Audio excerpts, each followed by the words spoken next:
ఓం గం గణపతయే నమః. ఓం ఐం సరస్వత్యై నమః. ఓం శ్రీ గురుభ్యో నమః. ఓం నమస్తే అస్తు భగవన్ విశ్వేశ్వరాయ మహాదేవాయ త్రయంబకాయ త్రిపురాంతకాయ త్రికాగ్నికాలాయ కాలాగ్నిరుద్రాయ నీలకంఠాయ మృత్యుంజయాయ సర్వేశ్వరాయ సదాశివాయ శ్రీమన్మహాదేవాయ నమః. ఓం నమో భగవతే రుద్రాయ. ఓం సర్వమంగళమాంగళ్యే శివే సర్వార్థసాధికే శరణ్యే త్రయంబికే గౌరీ నారాయణి నమోస్తుతే. శ్రీ మహాపార్వతీ నమః. హరి ఓం. మనము ప్రస్తుతము ఈ యొక్క భూమండలంలో సూర్యుని చుట్టూ పరిభ్రమిస్తున్నటువంటి సప్తగ్రహాలలో మన యొక్క భూమండలం దాని చుట్టూ తిరుగుతున్నటువంటి చంద్రుడు, ఈ యొక్క గ్రహాల యొక్క వీక్షణలు, పరివర్తనలు, ఆ యొక్క గమనాల వలన మన భూమిపైన నివసిస్తున్నటువంటి మానవులకు కానీ జీవకోటికి కానీ ఆ గ్రహాల యొక్క కాంతిపుంజములు ఎన్నో వైవిధ్యమైనటువంటి పరిస్థితులను, ప్రతిబంధకాలను, ప్రకృతి వైపరీత్యాలను కలుగజేస్తూ ఉంటాయి. మరి ఇప్పుడు సూర్యుడు కుంభరాశిలో 14వ తారీఖు వరకు కూడా తన యొక్క ప్రయాణాన్ని సలుపుతూ ఈ యొక్క మార్చి 15వ తేదీ నుండి కూడా ఏప్రిల్ 14వ తేదీ వరకు కూడా సూర్య భగవానుడు మీనరాశిలోకి సంచారం చేస్తాడు. అంటే మన యొక్క ద్వాదశ రాశుల్లోనూ మేషరాశి నుండి కూడా 12వ రాశి అయినటువంటి ఈ యొక్క మీనరాశిలో రవి మహానుభావుడు తన యొక్క మిత్రుడైనటువంటి బృహస్పతి యొక్క సొంత రాశిలో ప్రయాణం చేస్తూ ఉంటాడు. ఇది చాలా సూర్య భగవానుడు అక్కడ ఉండటం అనేటటువంటిది కొంత మోక్షదాయకమైనటువంటి విషయాలలో ఆ శ్రీ మహావిష్ణుమూర్తిని ఎవరైతే ఆరాధిస్తారో ఈ నెల రోజులు కూడా వారికి సూర్య భగవానుడి యొక్క అనుగ్రహం సంపూర్తిగా కలుగుతుంది. అట్లాగే మనకి కొన్ని గ్రహాలు, గురుడు కానివ్వండి, మొన్నటి వరకు వక్రగతిలో ఉన్నారు, శుభగ్రహం. అట్లాగే కుజుడు మొన్నటి వరకు వక్రగతిలో సంచరిస్తూ మిథున రాశిలో ఉన్నారు. అట్లాగే శుక్రుడు ఈ మార్చి 2వ తేదీ నుండి కూడా వక్రగతిని మీనరాశిలో సంచారాన్ని సలుపుతూ ప్రారంభం చేశాడు. మరి బుధుడు మనకి 15వ తేదీ నుండి 7వ తేదీ వరకు కూడా మీనరాశిలో తన యొక్క వక్రగతిలో సంచారాన్ని జరుపుతున్నారు. రాహుకేతువులు ఎప్పుడూ కూడా వక్రగతిలోనే సంచారం చేస్తూ ఉంటారు. మరి రవికి చంద్రుడికి ఎక్కడా కూడా వక్రగతి ఉండదు. ఆ తదుపరి శని మహానుభావుడు ఎన్నో నెలల క్రితమే ఆయన తన యొక్క వక్రగతిని వీడి రుజుమార్గంలో తన యొక్క కుంభరాశిలో స్వక్షేత్రంలో తన యొక్క చారను సలుపుతూ మరి మార్చి 29వ తేదీ అర్ధరాత్రిన మీనరాశిలోకి ఆ శని భగవానుడు చక్కగా ప్రవేశాన్ని జరుపుతున్నాడు పూర్వాభాద్ర నక్షత్రంలో. కాబట్టి ఈ యొక్క మార్చి 30వ తేదీ మన యొక్క మీనరాశిలో ద్వాదశ రాశుల్లో 12వ రాశి అయినటువంటి జలరాశి అయినటువంటి ఆ మీనరాశిలో రవిగ్రహ సంచారము, అట్లాగే చంద్రుడి యొక్క సంచారము రేవతి నక్షత్రంలోను, ఆ తదుపరి బుధుడు వక్రగతిలోను, శుక్రుడు వక్రగతిలో మీనరాశిలో సంచరిస్తూ శని భగవానుడు మరియు రాహువు ఈ 2 పాపగ్రహాలు కూడా ఆ జలరాశిలో ఈ 4 గ్రహాలతో మొత్తము 6 గ్రహాలు కూడా షష్టగ్రహాలు ఈ యొక్క మీనరాశిలో తమ యొక్క సంచారాన్ని జరుపుతూ ఉన్నాయి. సరే, ఈ యొక్క షష్టగ్రహ కూటమి గురించి మనము కొన్ని వీడియోల ద్వారా చెప్పుకున్నాం కాబట్టి ఆ యొక్క వీడియోలని చూస్తే కనుక మనకి అర్థమవుతూ ఉంటుంది. వాటి యొక్క ఆ యొక్క 6 గ్రహాల యొక్క మిశ్రమం వలన దేశానికి ఏమీ కలుగుతుంది, అట్లాగే ఏ ఏ రాశుల వారికి ప్రభావం ఎంతవరకు జరుగుతుంది అనేది మనం తెలియజేసుకున్నాం. అయితే వక్రించిన ఈ యొక్క బుధ శుక్రులు శుభగ్రహాలు. మామూలుగా మన యొక్క జ్యోతిష్య శాస్త్రంలో మనకి కొన్ని శుభగ్రహాలు పాపగ్రహాలు ఉన్నాయి. వాటిల్లో బుధుడు, గురుడు, శుక్రుడు అట్లాగే పూర్ణ చంద్రుడు కూడా చక్కటి శుభగ్రహాలుగా వర్ణించి ఉన్నారు. అయితే బుధుడు పాపగ్రహాలతో కలిస్తే పాపగ్రహ ఫలితాలను ఇస్తాడు. ఆయన న్యూట్రల్ పొజిషన్, అంటే న్యూట్రల్ గా ఉంటాడు. అటు పాపత్వాన్ని, పుణ్యత్వాన్ని, శుభత్వాన్ని ఏ గ్రహంతో కలిస్తే ఆ గ్రహాల యొక్క స్థితిగతులతో పాటుగా ఈయన ప్రయాణం చేస్తూ తన యొక్క ప్రభావాన్ని చూపిస్తూ ఉంటాడు. కాబట్టి మన యొక్క బుద్ధి కుశలత కూడా ఆ బుధగ్రహం యొక్క కిరణాల ద్వారా ప్రభావితం అవుతూ ఉంటుంది. మరి 15వ తేదీ నుండి, మార్చి 15 నుండి ఆయన మీనరాశిలో వక్రగతిలో ప్రయాణం చేస్తూ 7వ తారీఖు, ఏప్రిల్ 7వ తేదీ వరకు కూడా తన యొక్క వక్రగతిని జరుపుతూ ఉంటాడు. ఆ మధ్య కాలంలో మరి కొంతమంది వ్యాపారస్తులకి, చదువుకునే విద్యార్థులకి, అట్లాగే కుటుంబీకుల్లో ఎవరైతే సహాయ సహకారాలు అందజేస్తారో వారికి మధ్య కొన్ని ఇబ్బందికరమైనటువంటి, వైపరీత్యకరమైనటువంటి సంఘటనలు కొన్ని జరుగుతాయి. అట్లాగే కొన్ని ఇబ్బందులు కూడా కలిగే అవకాశాలు ఉంటాయి.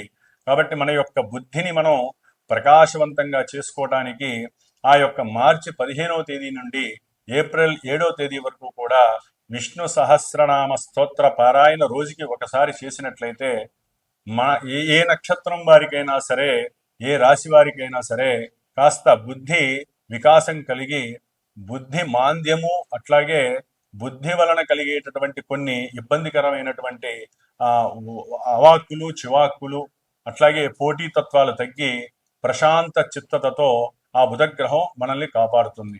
అట్లాగే వక్రీగతం శుక్రుడు, మరి శుక్రుడు భార్యాభర్తల అన్యోన్యతకు కానివ్వండి, ధనప్రాప్తి అంటే ధనం గురించి కానివ్వండి, వివాహం కాని వాళ్ళకి, అట్లాగే ఎన్నో రకాలైనటువంటి సౌఖ్యకరమైనటువంటి దాంపత్య సౌఖ్య జీవితానికి కూడా శుక్రుడు చాలా చాలా మంచి శుభ ఫలితాన్ని కలుగజేస్తాడు. మరి ఆ శుక్రగ్రహం కూడా వక్రిస్తోంది. ఆయన వక్రించినప్పుడు కొంచెం ఈ శుభాలలో, అంటే వక్రించినటువంటి శుభగ్రహం అదిగాక ఉచ్చస్థితిలో ఉండి ఆయన ఇప్పటి వరకు శుభాలను ఇస్తున్నప్పటికీ కూడా ఆయన కూడా వక్రించి ఆ మీనరాశిలో కొంత ఇబ్బందికరమైనటువంటి పరిస్థితుల్ని కలుగజేస్తాడు. కాబట్టి ఈ యొక్క వక్రించిన గ్రహాలకి, బుధ శుక్రుడికి సంబంధితమైనటువంటి లక్ష్మీనారాయణ స్వరూపమైనటువంటి ఆ విష్ణు సహస్రనామం, లక్ష్మీ అష్టోత్తరం, ఈ రెండింటిని కూడా ఈ నెల రోజులు ఏప్రిల్ 10వ తేదీ వరకు కూడా ఎవరైనా సరే, ఏ నక్షత్రం వారైనా, ఏ రాశి వారైనా సరే వెంకటేశ్వర స్వామి దర్శనం కానివ్వండి, లేకపోతే విష్ణుమూర్తి అర్చన, రామార్చన, లేకపోతే వారికి సంబంధించినటువంటి స్తోత్ర పారాయణలు ఎవరైతే చదువుకుంటారో వారికి బుద్ధి వికాసత్వం కలుగుతుంది, అఖండమైనటువంటి ధన లక్ష్మీ సంప్రాప్తి కలుగుతుంది, కుటుంబంలో సౌఖ్యకరమైనటువంటి పరిస్థితులు చక్కగా కలుగజేస్తారు ఆ బుధ శుక్రుడు. ఎందుకంటే రవితో కలిసి ఉన్నప్పుడు కొంచెం అస్తంగత్వ దోషం, అంటే వీరు ఆల్రెడీ బలాన్ని కోల్పోయారు వక్రగతిలో ఉండి, రవితో కలిసి ఇంకొంచెం తమ యొక్క బలాలను కోల్పోయి కమ్యూనికేషన్ వైజ్ కూడా కొన్ని ఇబ్బందులు కలిగే అవకాశాలు ఉంటాయి. కాబట్టి ఆ రవికి, ఆ బుధుడికి, ఇరువురికి కూడా విష్ణుమూర్తే ఆరాధ్య దేవుడు ఆ గ్రహాలకి. కాబట్టి అట్లాగే శుక్రుడికి లక్ష్మీమాత అనుగ్రహం కలుగుతుంది. కాబట్టి ఈ లక్ష్మీనారాయణ సేవ చేసుకోవటం, ఆ దేవాలయాలు దర్శనం చేసుకోవటం, వెంకటేశ్వర స్వామి, విష్ణుమూర్తి రామాలయంలో సేవలు చేయటం, లేకపోతే దద్దోజన నైవేద్యాలు పెట్టడం, లేకపోతే గోధుమ రూకతో ప్రసాదాలు చేసి 10 మందికి పంచటం, ఇలాంటివి ఏ రాశి వారు, ఏ నక్షత్రం వారు చేసినా ఈ నెల రోజులు వారికి కలిగేటటువంటి కొన్ని ఇబ్బందికరమైనటువంటి పరిస్థితులను బట్టి వారు తప్పించుకునే మార్గము ఇది ఒక్కటే అని మాత్రం చెప్పుకోవచ్చు.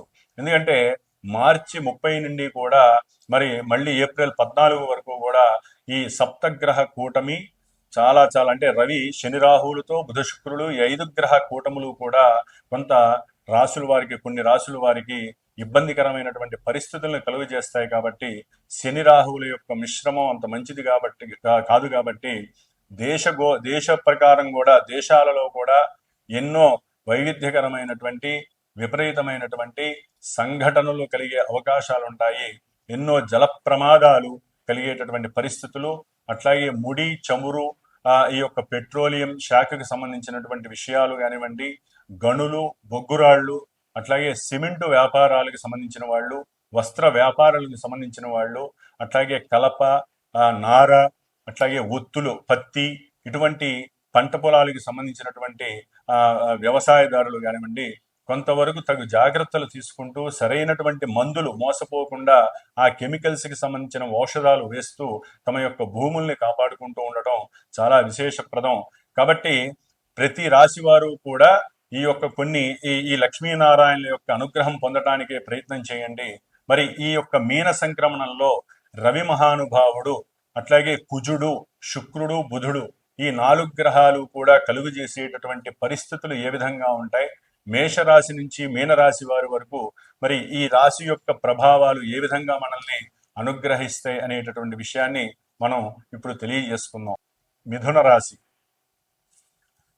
మీన సంక్రమణంలో రవి సంచరించే సమయంలో మరి ఈ మార్చి 15వ తేదీ నుండి ఏప్రిల్ 14వ తేదీ వరకు మిథున రాశి వారికి గ్రహ సంచారం పరంగా చూస్తే, మిథున రాశిలో ఏప్రిల్ 3వ తేదీ వరకు కుజుడు జన్మరాశిలో ఉండటం ద్వారా కొన్ని అనారోగ్యాలు, కొన్ని ఇబ్బందికరమైనటువంటి మాటల ద్వారా అన్నదమ్ములతో విభేదాలు కలగటం, ముఖ్యంగా వారు ఎవరినైనా సరే ఒక 10 రూపాయలు అప్పుగా అడిగితే ఆ అప్పు ఇవ్వటానికి వారికి ఎన్నో విధాలైనటువంటి ఆటంకాలు, అడ్డంకులు లేదా అవమానాలు ఎదుర్కోవాల్సినటువంటి పరిస్థితులు కలుగుతాయి. అంటే అనుకోగానే సిద్ధిస్తుంది అనుకుంటారు, కానీ సిద్ధించడానికి ముందు ఇలా ఎన్నో రకాలైనటువంటి విషయాలు వారికి గోచరిస్తూ ఉంటాయి, కనపడుతూ ఉంటాయి. దాని ద్వారా వీరు మానసికంగా కాస్త బాధనిపించి అవతల వ్యక్తులతో కోపంగా మాట్లాడడం ద్వారా, అట్లాగే గృహంలో ఈ బాధలన్నీ మూటగట్టుకొని గృహంలో ఉన్నటువంటి తల్లి మీద కానివ్వండి, లేకపోతే అన్నదమ్ములతో కానివ్వండి, ఎవరితోనైనా సరే గృహ సౌఖ్యాన్ని కోల్పోయేటటువంటి పరిస్థితులు కలుగుతున్నాయి. ముఖ్యంగా ఈ యొక్క మిథున రాశికి సంబంధించి శుభపరమైనటువంటిది ఏ గ్రహము అంటే సూర్యగ్రహం ఒక్కటే సరైనటువంటి పరిస్థితిలో ఉంది అని చెప్పుకోవాలి. కాబట్టి మిథున రాశి వారికి తృతీయ స్థానాధిపతి అయినటువంటి శుభకరుడైనటువంటి రవి 10వ స్థానంలో ఉండటం, మిత్ర రాశిలో ఉండటం ద్వారా ఉద్యోగ విషయాల యందు సంప్రదింపులు, ఓరల్గా ఏదైనా ఉద్యోగానికి సంబంధించి మీరు గనక ఇంటర్వ్యూలకు గనక వెళ్ళినట్లయితే తప్పకుండా కొంత ఆలస్యంతో మీకు జవాబు వచ్చినా, వారి నుంచి ఫోన్ వచ్చినా కూడా కంపల్సరీ అది సిద్ధిస్తుంది, ఉన్నతమైనటువంటి ఉద్యోగాన్ని పొందుతారు. అయితే మీరుండేటటువంటి ప్రదేశంలో ఉద్యోగం వస్తుందా రాదా అనేటటువంటి భావనతో కూడా కొంత చిత్తభ్రంశం పొంది మీరు కొంత మానసిక వ్యధ పొందటానికి కూడా అవకాశాలు ఉన్నాయి. దాంతో అంటే ఈ విషయార్థమై కుటుంబంలో చర్చించటం, దాని ద్వారా తండ్రి మీకు ధైర్యాన్ని తెలియచేయడం, ఇలాంటివన్నీ శుభప్రదంగా జరుగుతాయి. కాబట్టి మిథున రాశి వారికి ఉన్నతమైనటువంటి ఉద్యోగ లాభసిద్ధి కలుగుతుంది. అట్లాగే ముఖ్యమైనటువంటి పెద్ద పెద్ద ఉద్యోగస్తులతో కానీ, దూర ప్రాంతాలలో తండ్రి తరపు ఉన్నటువంటి వారితో కానివ్వండి, వారి యొక్క బంధువులతో కానీ మీకు కాస్త నూతన పరిచయాలు కలగటం, వారి ద్వారానైనా సరే ఉద్యోగ అవకాశాలు కలగటం అనేవి కంపల్సరీ జరుగుతాయి. అట్లాగే మిథున రాశి వారికి పంచమాధిపతి అయినటువంటి వ్యయాధిపతి అయినటువంటి శుక్రుడు శుభప్రదుడై 10వ భావంలో ఉండటం ద్వారా అది ఉచ్చస్థితిని పొంది మరి 15వ తారీఖు నుండి కూడా ఈ శుక్రుడు వక్రీగతి పొందడం ద్వారా ఇచ్చేటటువంటి శుభాలని కొంత స్థాయిలో తగ్గించి ఇవ్వటం అనేది జరుగుతుంది. రవితో కలిసి కొంచెం కంబస్ట్ అవ్వడం ద్వారా కూడా కొంత పాజిటివ్ వస్తుంది, కొంత ఇబ్బందికరమైనటువంటి పరిస్థితులు వస్తాయి. ముఖ్యంగా వివాహపరమైనటువంటి విషయాల యందు ఎవరైతే మాట్లాడుకుంటారో, అట్లాగే ప్రేమికులు ప్రేమ కార్యకలాపాలు చేసేటటువంటి కొంతమంది ఎవరైతే స్త్రీ పురుషులు ఉంటారో వారికి కొంచెం ఎదురు దెబ్బ కలిగే అవకాశాలు ఉంటాయి. ఒక పట్టాన ఏ విషయమో తేలక తండ్రి యొక్క సహకారం కానివ్వండి, లేకపోతే తెలియని వ్యక్తుల ద్వారా కొంత వీరికి వ్యతిరేకత కలిగే అవకాశం ఉంటుంది. అట్లాగే ఎవరైతే ప్రేమిస్తారో వారి ద్వారా అది కరెక్టేనా కాదా, వీరిని మనం నమ్మచ్చా నమ్మకూడదా అనేటటువంటి సందిగ్ధావస్థలో మిథున రాశి వారు పడి ఆ యొక్క ప్రేమకి విఘాతం కలిగేటటువంటి పరిస్థితి ఈ యొక్క మిథున రాశి వారికి కలగడానికి ఎక్కువ అవకాశాలు ఉన్నాయి. అట్లాగే వ్యాపార వ్యాపారానికి సంబంధించినటువంటి విషయాలలో వీరు తమ ఇళ్ళని తాకట్టు పెట్టడం, ఆ తాకట్టు పెట్టే సందర్భంలో వీరికి సాటిస్ఫాక్షన్గా వీరు అనుకున్న అమౌంట్ అంటే వ్యాపార నిర్వహణకై వీరు ఎంతైతే కేటాయించుకుంటారో ఆ ధనం వీరికి లభించకపోవడం, ఈ బుధుడు వక్రగతిలో ఉండటం ద్వారా, నీచ స్థితిలో ఉండి వక్రంతో ఉండటం ద్వారా కొంతవరకు బుధుడు నీచ స్థితిని పరిత్యాగం చేసి వక్రగతిలో ఉండటం ద్వారా కొంతవరకు ముందుకు వెళుతుంది. కానీ అక్కడ కూడా ఎన్నో అబద్ధాలు అంటే గృహ సంబంధిత విషయాలలో ఆ పేపర్స్ కానివ్వండి, ఆ పూర్వకాలంలో వారు వారు ఎవరైతే మీ వారు ఉంటారో వారికి సంబంధించినటువంటి సంతకాల విషయంలో కొన్ని మార్పులు కలగడం ద్వారా, కొంతమంది మోసపూరితమైనటువంటి చర్యల ద్వారా మీ యొక్క గృహాన్ని తాకట్టు పెట్టి వ్యాపారంలో మీరు పెట్టుబడి పెట్టాలనేటటువంటి ఉద్దేశంలో ఉన్నప్పుడు సరైనటువంటి ధనము మీకు లభించక మానసికంగా నిర్వేదం కలుగుతుంది. కొంచెం నిర్లిప్తతతో మీరు ఉండటం ద్వారా బుద్ధి వికసించే బదులు కొంచెం ఆ బుద్ధి మాంద్యము కలిగి ఒక్కోసారి మీరేం చేస్తున్నారో కూడా మీకే తెలియక ఏదో అవాకులు చివాకులు మాట్లాడటం, పిల్లలతో కొంచెం ఎడమొహంగా పెడమొహంగా ఉండటం, వారితో కొంచెం దూరంగా గడపడం, అట్లాగే దూర ప్రదేశాలకు వెళ్ళి ధనాన్ని కొంత ఖర్చు పెట్టడం, అట్లాగే దగ్గర ప్రయాణాలు చేయటం ద్వారా కొంత ఇబ్బందులు ఎదుర్కోవటం, బంధువులలో అనుమానాలు, వారి ద్వారా కొన్ని అవమానాలు పొంది మానసికంగా కొంచెం జుగుచ్చ పొందటం, దాని ద్వారా భార్యాభర్తల మధ్య సరైనటువంటి సంభాషణలు లేక వారు శారీరకంగా కూడా కలవలేనటువంటి పరిస్థితి కలుగుతుంది. కాబట్టి ఈ యొక్క అన్ని రకాలైనటువంటి భావనలు పొందటానికి ముఖ్యంగా జన్మరాశిలో ఉన్నటువంటి కుజుడు మరలా 3వ తేదీ తర్వాత ఆ నీచ స్థితిని పొంది ద్వితీయంలోకి రావడం ద్వారా కొంచెం వీరి మాట చెల్లుబాటు అవ్వటం, వీరు కోరుకున్నటువంటి అప్పులు మళ్ళీ వీరికి దొరకటం అనేవి కొంతవరకు జరగడానికి అవకాశం ఉంటుంది. గృహ సంబంధిత విషయాలలో ధనరాబడి కలిగి మళ్ళీ గృహ నిర్మాణాన్ని చేయటానికి సరైనటువంటి అవకాశం కలుగుతుంది. అట్లాగే అప్పులు ఏవైనా ఉన్నప్పటికీ కూడా అవి తీర్చేసేటటువంటి శక్తి కూడా 3వ తేదీ అంటే ఏప్రిల్ 3వ తేదీ తర్వాత కలగటానికి వీరికి అవకాశం ఉంటుంది. ఏదేమైనప్పటికీ మిథున రాశి వారికి ప్రయాణాలలో కొన్ని ఆటంకాలు, ధనాన్ని చోరులు అపహరించటం, అంటే వారు నిద్రావస్థలో ఉన్నప్పుడు ఈ ధనాన్ని కొంతమంది కాజేయటం, ఇలాంటివి మిథున రాశి వారికి కొన్ని జరిగే అవకాశాలు ఉంటాయి. కాబట్టి తస్మాత్ జాగ్రత్తతో కొంత ఆచితూచి ఆ ధనాన్ని దాచుకోవడం అనేటువంటిది చేయాలి. ఉద్యోగ విషయంలో కొంతమంది మీ కింద సబార్డినేట్స్ ఎవరైతే ఉంటారో వారి వలన కొన్ని ఇబ్బందులు తలెత్తే అవకాశాలు ఉంటాయి. మీరు అనుకున్న దానికి వారు వ్యతిరేకంగా పనిచేయటం, లేకపోతే వృత్తి ఉద్యోగ వ్యాపార విషయాలలో మీ మీద అభాండాలు వేయటం, ఉన్నవి లేనివి అబద్ధాలు చెప్పటం, ఇలాంటి ద్వారా మీరు ఆర్థికంగా కూడా నష్టపోయేటటువంటి పరిస్థితులు కనిపిస్తున్నాయి. కాబట్టి కొంత మీరు సుబ్రహ్మణ్యేశ్వర స్వామికి దీపారాధన చేయటం ద్వారా, కాలభైరవాష్టకాన్ని మీరు ప్రార్థనాపూర్వకంగా చదవడం ద్వారా, లేదా దత్తాత్రేయ స్వామి దండకాన్ని చదవడం ద్వారా, దత్తాత్రేయ కవచాన్ని చదవడం ద్వారా ఆర్థికంగా నిలదొక్కుకోగలుగుతారు. వృత్తి ఉద్యోగ విషయాల్లో మీకు అడ్డు లేకుండా ప్రవర్తించుకోవడానికి ఆ యొక్క దత్త అనుగ్రహం కలుగుతుంది. ఓం శ్రీమాత్రే నమః.